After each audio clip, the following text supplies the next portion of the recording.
প্রিয় ছাত্ররা, আমি শ্যামল স্যার তোমাদের ক্লাস 11-এর অ্যাটমিক স্ট্রাকচারের বা পরমাণুর গঠনের পরের অংশ নিয়ে হাজির হয়েছি। আজকে আমি তোমাদের যে টপিকসগুলো আলোচনা করব সেটি হলো বোরের পরমাণু মডেল, তার সাফল্য ও সীমাবদ্ধতা, বোরের তত্ত্বের সাহায্যে হাইড্রোজেন বর্ণালীর ব্যাখ্যা। তো অ্যাটমিক স্ট্রাকচার এর উপরে আমরা আগের দুদিন আমরা ক্লাস করেছি। আজকে আমরা তৃতীয় ক্লাস করছি। তো এই ক্লাসটা খুব মনোযোগ দিয়ে শুনবে।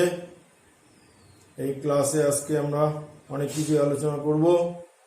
প্রথমে আমরা যেটা আলোচনা করছি সেটা হচ্ছে বোরের স্বীকার্য।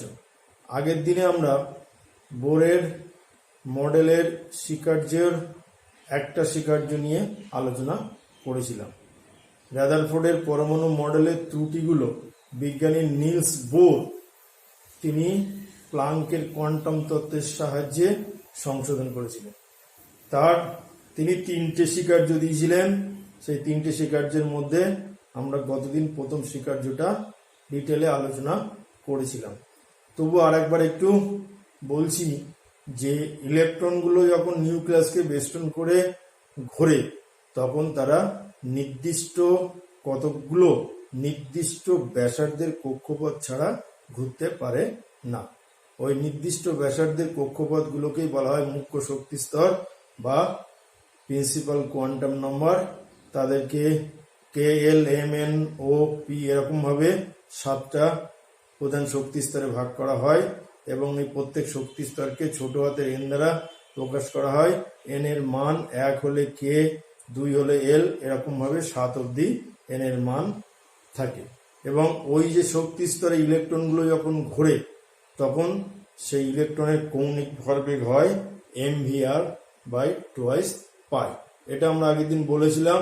আরো বলেছিলাম যে এই শক্তি স্তরে যখন ইলেকট্রনগুলো ঘোরে তখন তারা ওই শক্তি স্তরের শক্তি নিয়েই ঘোরে। আরো বলেছিলাম যে এই শক্তি স্তরগুলির ব্যাসার্ধ, প্রত্যেকটা শক্তি স্তরের ব্যাসার্ধ এবং শক্তি আলাদা আলাদা হলেও তারা এক একটা শক্তি স্তরের শক্তি নির্দিষ্ট। এবং এই শক্তিগুলো পরপর যত শক্তি স্তর বাড়ে তাদের ব্যাসার্ধ বেড়ে যায় এবং শক্তির মানও বেড়ে যায়। তো আগের দিনে আমরা বলেছিলাম যে কৌণিক ভরবেগ, কোন একটা ইলেকট্রনের কৌণিক ভরবেগ mvr = nh/2π। এটা আমরা আগের দিন বলেছিলাম। একটা অঙ্ক করেছিলাম যে কোন একটা ইলেকট্রন যদি L শক্তি স্তরে ঘোরে তাহলে L মানে KL, n এর জায়গায় 2 বসিয়ে দিলে তার কৌণিক ভরবেগ হবে 2h/2π, অর্থাৎ 2 কেটে গিয়ে h/π হবে। অলরেডি আমরা আগের দিন এটা আলোচনা করেছিলাম। এখন আমরা দ্বিতীয় আলোচনা করব, দ্বিতীয় স্বীকার্য। সেটা হচ্ছে ইলেকট্রনগুলো যখন ওই নির্দিষ্ট ব্যাসার্ধের কক্ষপথে ঘোরে তখন ইলেকট্রনগুলো শক্তি শোষণ বা বিকিরণ করে না। আমি আবার বলছি, ওই যে শক্তি স্তরগুলো তাদের শক্তি নির্দিষ্ট। বাইরে থেকে যদি আমরা শক্তি না দিই বা শক্তি শোষণ নাও করি তাহলে অনন্তকাল ধরে শক্তি স্তরগুলির শক্তির কোনো পরিবর্তন হবে না। আমরা শক্তি দিলেও শক্তি স্তরগুলির শক্তির কোনো পরিবর্তন হবে না এবং শক্তি শোষণ করলেও শক্তি স্তরের কোনো শক্তি পরিবর্তন হয় না। এই জন্য এই শক্তি স্তরগুলির শক্তি নির্দিষ্ট। আর এই নির্দিষ্ট হওয়ার জন্য এদেরকে স্টেশনারি অরবিট বা স্থিতাবস্থার কক্ষপথ বলে। এখন এই স্থিতাবস্থার কক্ষপথে যখন ইলেকট্রনগুলো ঘোরে তখন তারা ওই কক্ষপথের শক্তি নিয়েই ঘুরবে। ওকে, তারা যদি বাইরে থেকে আমরা শক্তি প্রয়োগ না করি বা শক্তি শোষণ না করি তাহলে ইলেকট্রনগুলিও অনন্তকাল ধরে ওই শক্তি স্তরের শক্তি নিয়ে ঘুরবে। এই জন্য যদি আমরা বাইরে থেকে কোনো শক্তি প্রদান বা শোষণ না করি তাহলে ইলেকট্রনগুলো অনন্তকাল ধরে ওই শক্তি স্তরের শক্তি নিয়েই ঘুরবে। এই জন্য ইলেকট্রনগুলো নিউক্লিয়াসের উপর পড়বে না। এটা বিজ্ঞানী রাদারফোর্ড ব্যাখ্যা দিতে পারেননি, কিন্তু বোর সেটা ব্যাখ্যা দিলেন। বোর সাহেব 3 নম্বর যে স্বীকার্যটা দিয়েছিলেন, যদি কোনো একটা ইলেকট্রন যদি বাইরে থেকে আমরা শক্তি প্রদান করি, তাহলে ইলেকট্রনগুলো শক্তি শোষণ করে তারা উচ্চতর শক্তি স্তরে উন্নীত হয়। আবার বলছি, বাইরে থেকে যদি আমরা শক্তি প্রদান করি, তাহলে ইলেকট্রনগুলো শক্তি শোষণ করে উচ্চতর শক্তি স্তরে উন্নীত হয়। এবং যদি আমরা শক্তি শোষণ ঘটাই, তাহলে ইলেকট্রনগুলো উচ্চতর শক্তি স্তর থেকে নিম্নতর শক্তি স্তরে চলে আসে। অর্থাৎ ইলেকট্রনগুলো শক্তি শোষণ এবং বিকিরণ করে, কিন্তু শক্তি স্তরে শক্তির কোনো পরিবর্তন হয় না। ধরি কোন একটা ইলেকট্রন সে n =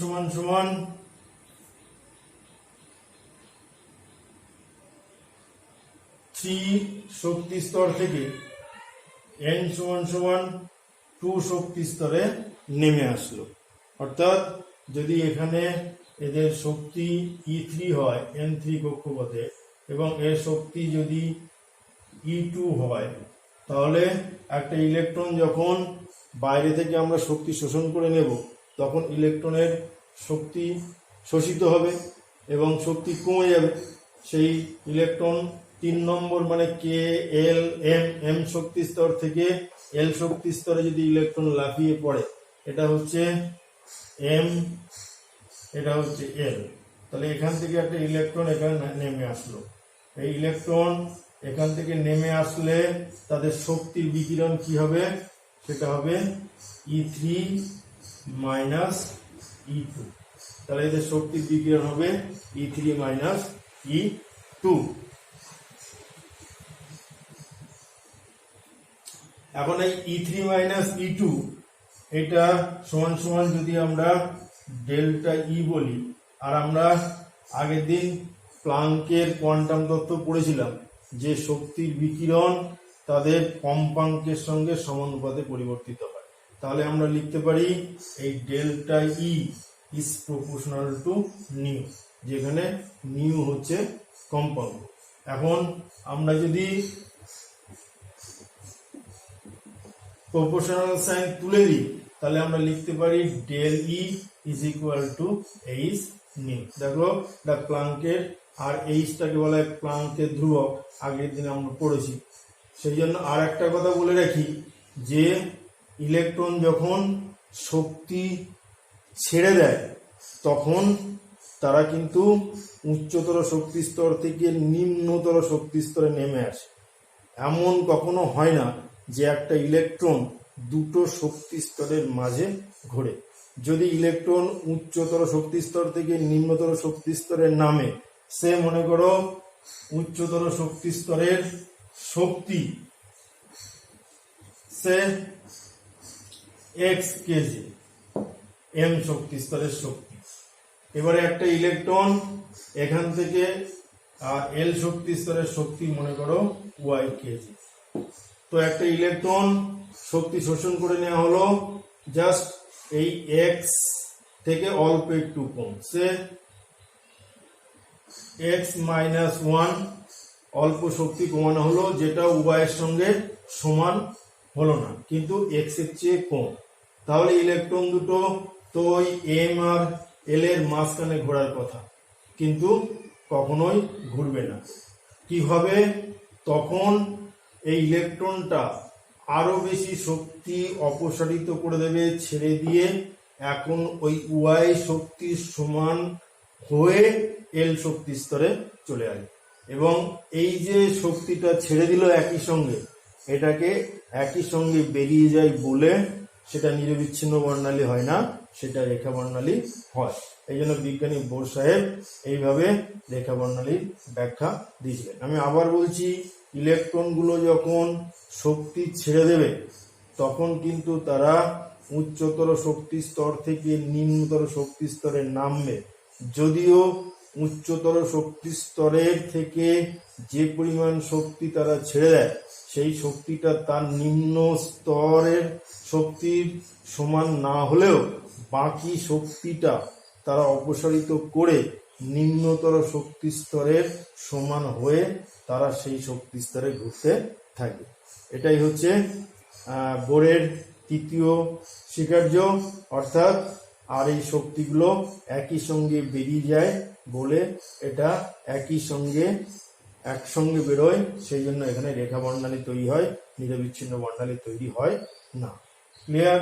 তো হাইড্রোজেনের যে বর্ণালীর ব্যাখ্যা আমরা বোরের সাহায্যে দিলাম স্বীকার্যগুলো, এখন এই স্বীকার্যগুলো পড়ার পরে আমরা বোর সাহেব কিভাবে এই হাইড্রোজেন বর্ণালীর ব্যাখ্যা দিয়েছিলেন সেটা আমরা পড়ে নিয়ে তারপরে বোরের মডেলের সাফল্য এবং সীমাবদ্ধতা আমরা পড়ব। ক্লিয়ার ব্যাপারটা?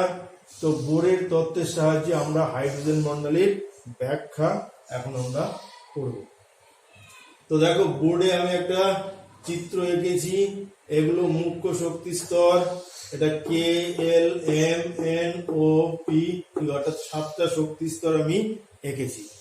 এখানে গ্রাউন্ড স্টেট বা ভূমি স্তর বলে, এই ভূমি স্তরে ইলেকট্রন থাকে।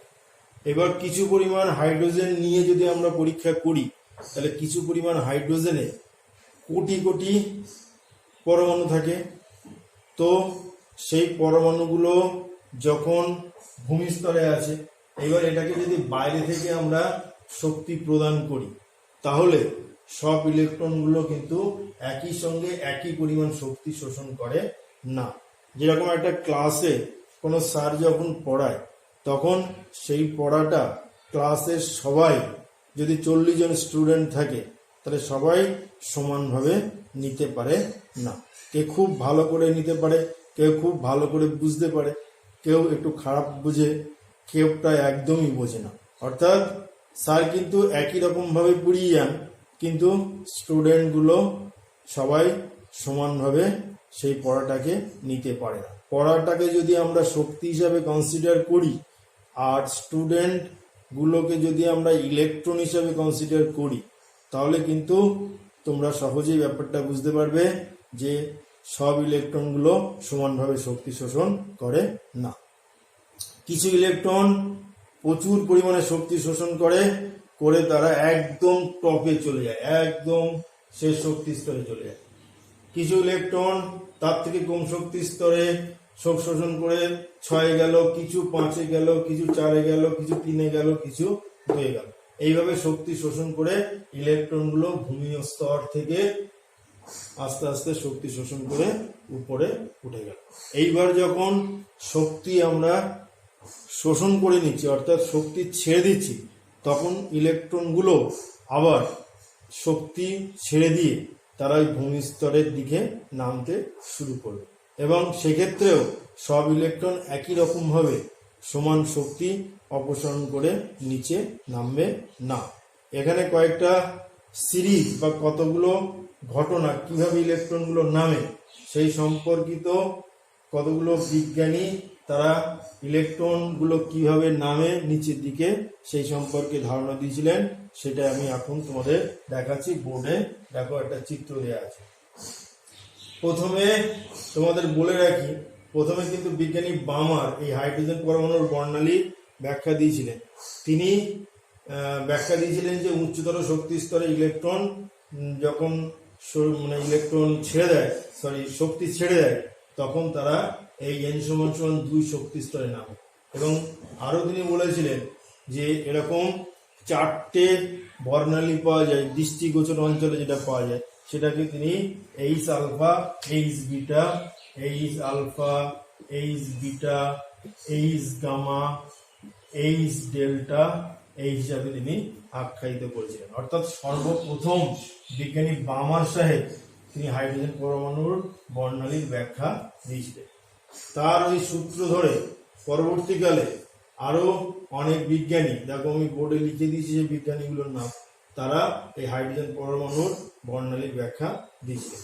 তো এরপরে বিজ্ঞানী লিম্যান সাহেব তিনি বললেন ইলেকট্রনগুলো 7, 6, 5, 4, 3, 2 থেকে যদি একে নামে তখন এক ধরনের বর্ণালী পাওয়া যায়, সেটাকে বলা হয় লিম্যান সিরিজ। অর্থাৎ নিম্নতর শক্তি স্তর n = 1 যদি নামে ইলেকট্রনগুলো উচ্চতর শক্তি স্তর থেকে, তখন তাকে বলা হয় লিম্যান সিরিজ।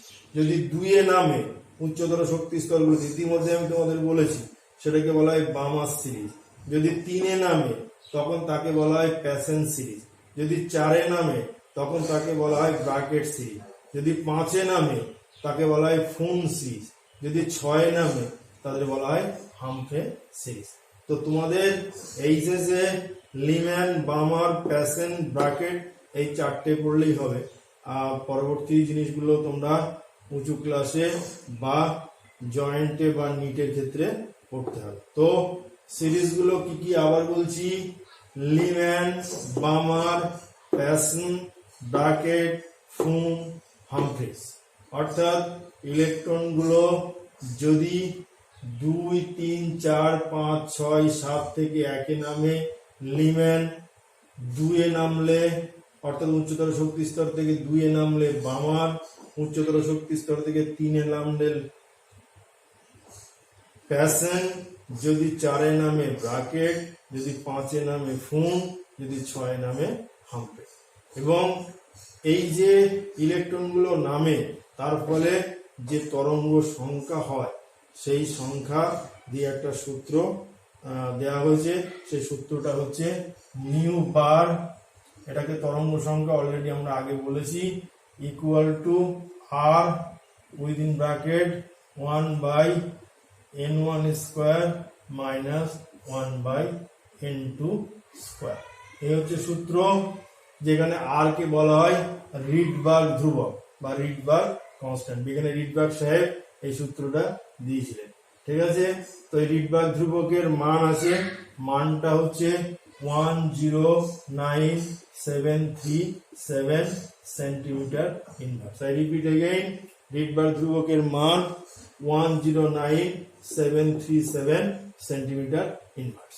এবার তোমাদের একটু বলি যে ইলেকট্রন যখন n1 = 1 হয় এবং n2 = 2, 3, 4, 5, 6, 7 হয়, তখন সেই সিরিজটাকে বলা হয় লিম্যান সিরিজ। অর্থাৎ লিম্যানের ক্ষেত্রে এখানে আমরা 1 স্কোয়ার মাইনাস n2 স্কোয়ার, যেখানে n2 = 2, 3, 4, 5, 6, 7, এটা হচ্ছে লিম্যান সিরিজ, লিম্যান। ঠিক একই রকম ভাবে যদি n1 এর মান যদি 2 হয়, অর্থাৎ এখানে যদি 2 স্কোয়ার হয়, আর n2 যদি 3, 4, 5, 6, 7 এরকম হয়, তখন তাকে বলা হয় বামার সিরিজ। ঠিক একই রকম ভাবে এখানে যদি 3 হয়, তাহলে সেটা হবে প্যাসেন সিরিজ। আর n2 মান তখন কত হবে? এই 4, 5, 6, 7 এরকম। ঠিক একই রকম ভাবে এখানে যদি 4 হয়, তাহলে কি হবে? ব্র্যাকেট সিরিজ হবে। 4 হলে ব্র্যাকেট, 5 হলে ফুন, 6 হলে হামফ্রেস।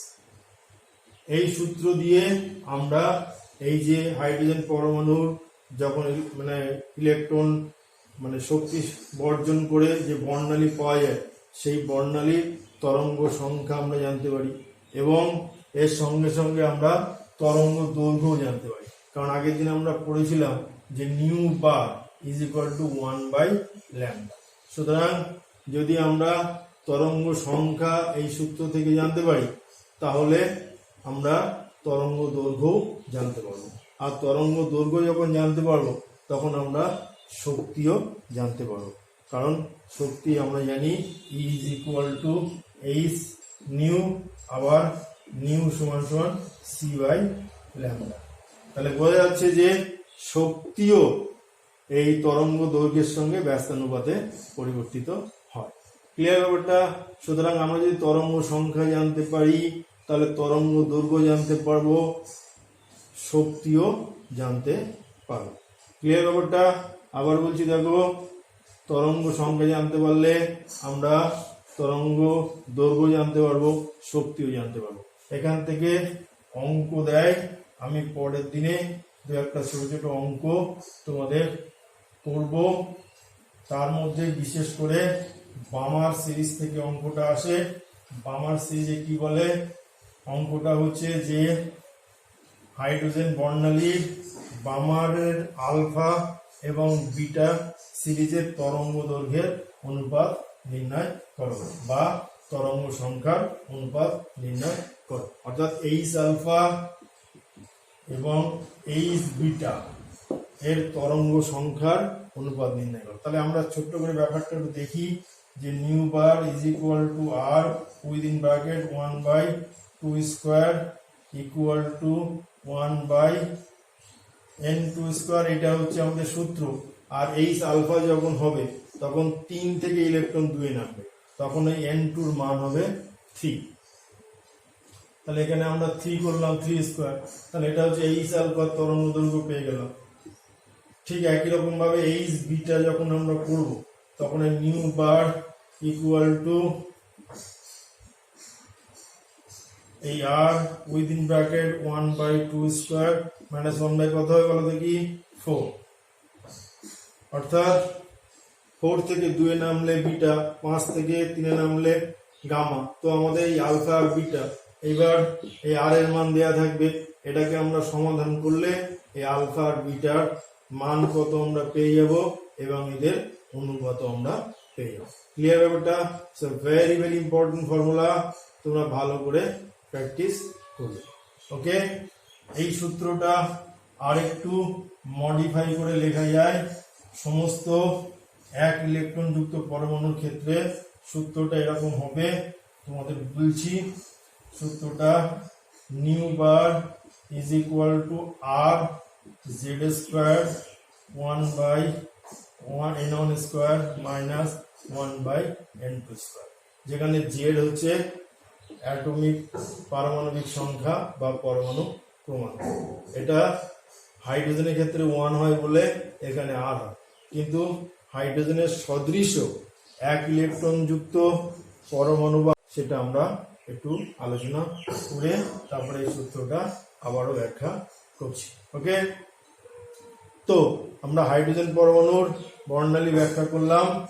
এরপরে আমরা যেটা পড়ব যে বোরের মডেলের সাফল্য। তো এতক্ষণ যে আমরা পড়লাম, তো বোরের মডেলের সাফল্যটা কি? অবশ্যই অনেকগুলো সাফল্য রয়েছে বোরের মডেলের, এক এক করে বলি। বোরই প্রথম হাইড্রোজেন পরমাণুর স্থায়িত্ব ব্যাখ্যা করতে পেরেছিলেন, 1 নম্বর। 2 নম্বর, রাদারফোর্ড শুধুমাত্র হাইড্রোজেনের ক্ষেত্রে ব্যাখ্যা দিয়েছিলেন বর্ণালী, কিন্তু বোর বললেন শুধুমাত্র হাইড্রোজেন না, হাইড্রোজেনের ন্যায় 1 ইলেকট্রন যুক্ত পরমাণু বা আয়নের ক্ষেত্রেও এই মডেলটা প্রযোজ্য হবে। দেখাই, উদাহরণটা দিলে জিনিসটা ক্লিয়ার হবে।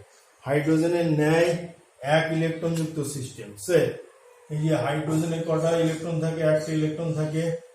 তো হাইড্রোজেনের ন্যায় 1 ইলেকট্রন যুক্ত সিস্টেম কি? Helium 2 plus lithium 3 2 plus beryllium 4 3 plus. দেখো এগুলো সবই 1 ইলেকট্রন সিস্টেম। আবার বলছি এই প্রত্যেকটার মধ্যে একটা করে ইলেকট্রন রয়েছে। সুতরাং এই শুধু হাইড্রোজেন না, এই 1 ইলেকট্রন যুক্ত আয়ন এগুলোর ক্ষেত্রেও বোরের মডেল প্রযোজ্য হবে। এখান থেকে প্রশ্ন আসে এমসিকিউ, নিচের কোনটি ক্ষেত্রে বোরের মডেল প্রযোজ্য হবে?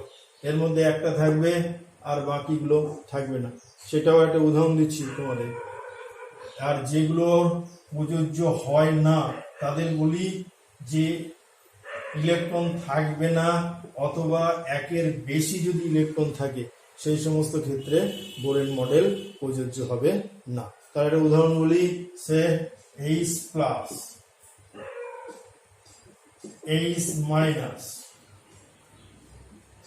He2 4,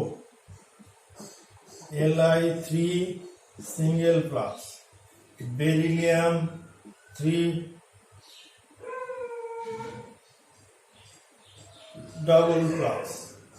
এদের ক্ষেত্রে বেরিলিয়াম 4 ডাবল প্লাস। এদের ক্ষেত্রে কিন্তু বোরের মডেল প্রযোজ্য হবে না, কারণ এদের একের বেশি ইলেকট্রন বা ইলেকট্রন নেই। এটার মধ্যে ইলেকট্রন নেই, এটার মধ্যে একের বেশি ইলেকট্রন আছে, এটাও একের বেশি আছে, এটাও একের বেশি আছে, এটাও একের বেশি আছে। সুতরাং এখান থেকে খুব ভালো করে খেয়াল রাখবে যে বোরের মডেল কেবলমাত্র এক ইলেকট্রন যুক্ত পরমাণু বা আয়নের ক্ষেত্রে প্রযোজ্য। নাম্বার 3, বোর সাহেব সর্বপ্রথম কক্ষের ব্যাসার্ধ নির্ণয় করতে সমর্থ হয়েছিলেন এবং সেই ব্যাসার্ধর মান হচ্ছে 0.529 অ্যাংস্ট্রম। অর্থাৎ প্রথম বোর কক্ষপথের ব্যাসার্ধ তিনি নির্ণয় করতে সক্ষম হয়েছিলেন। নাম্বার 3, তিনি প্রথম মুখ্য শক্তি স্তরের ধারণা দিয়েছিলেন, অর্থাৎ এন এর মান 1, 2, 3, 4, 5, 6, 7 এরকম ধারণা দিয়েছিলেন এবং শক্তি স্তরগুলির শক্তি সম্পর্কে ধারণা দিয়েছিলেন এবং ব্যাসার্ধ সম্পর্কে ধারণা দিয়েছিলেন এবং শক্তি স্তরগুলির যত শক্তি স্তরগুলো পরপর বাড়বে, অর্থাৎ কে এল এম এন এরকম করে যত বাড়বে তত শক্তি বাড়তে থাকবে এবং ব্যাসার্ধ বাড়তে থাকবে। এক কথায় বোর সাহেব রাদারফোর্ডের পরমাণু মডেলের অনেক ত্রুটি সংশোধন করেছিলেন, কিন্তু এই বোরের মডেলের আবার সীমাবদ্ধতাও রয়েছে। কি কি সীমাবদ্ধতা আছে? 1 নম্বর, তিনি বলেছিলেন যে কেবলমাত্র এক ইলেকট্রন যুক্ত সিস্টেমের ক্ষেত্রেই এই মডেলটা প্রযোজ্য হবে, কিন্তু একের বেশি যদি ইলেকট্রন থাকে সেক্ষেত্রে কি হবে সেটা তিনি ব্যাখ্যা দিতে পারেননি। অর্থাৎ একের অধিক যদি ইলেকট্রন থাকে সেক্ষেত্রে এই বোরের মডেল প্রযোজ্য হয় না। 2 নম্বর, বোরের মডেল হচ্ছে দ্বিমাত্রিক, কিন্তু পরবর্তীকালে দেখা গেল যে এই মডেল ত্রিমাত্রিক। আর বোর সাহেব বলেছিলেন যে ইলেকট্রনগুলো যখন নিউক্লিয়াসকে বেষ্টন করে ঘোরে রাদারফোর্ড বা বোর, তাদের একই সঙ্গে ভর এবং গতিবেগ নির্ণয় করা সম্ভব। অর্থাৎ কিন্তু পরবর্তীকালে হাইজেনবার্গের আনসার্টেনিটি প্রিন্সিপাল সূত্র অনুযায়ী আমরা দেখতে পেলাম যে কোনো ঘূর্ণায়মান কণা একই সঙ্গে তাদের অবস্থান এবং ভরবেগ কখনোই নির্ণয় করা সম্ভব হয় না। কিন্তু বিজ্ঞানী বোর বা রাদারফোর্ড সাহেব বলেছিলেন যে ইলেকট্রনের ন্যায় কোনো কণা যখন কোনো কিছুকে বেষ্টন করে ঘোরে তখন তাদের একই সঙ্গে অবস্থান এবং ভরবেগ নির্ণয় করা সম্ভব, কিন্তু বাস্তবে সেটা সম্ভব না, বিজ্ঞানী হাইজেনবার্গ সাহেব বলেছিলেন। নাম্বার 3, এই যে বর্ণালী, এই বর্ণালীতে যদি আমরা চৌম্বক ক্ষেত্র বা তড়িৎ ক্ষেত্র স্থাপন করি তাহলে যে বর্ণালীগুলো ভেঙে ভেঙে আরো সূক্ষ্ম আরো অনেক ক্ষুদ্র ক্ষুদ্র বর্ণালীতে পরিণত হয়।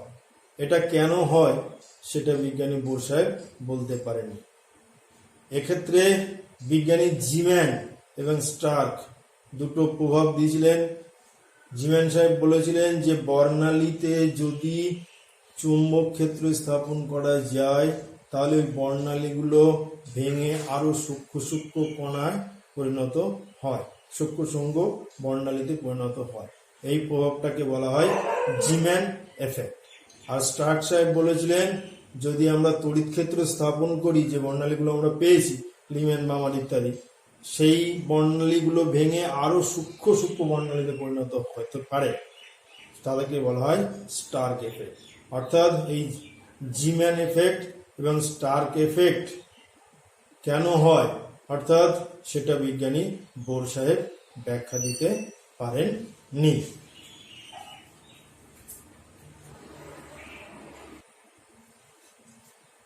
তো আমরা বোরের মডেলের সাফল্য ব্যর্থতা পড়লাম।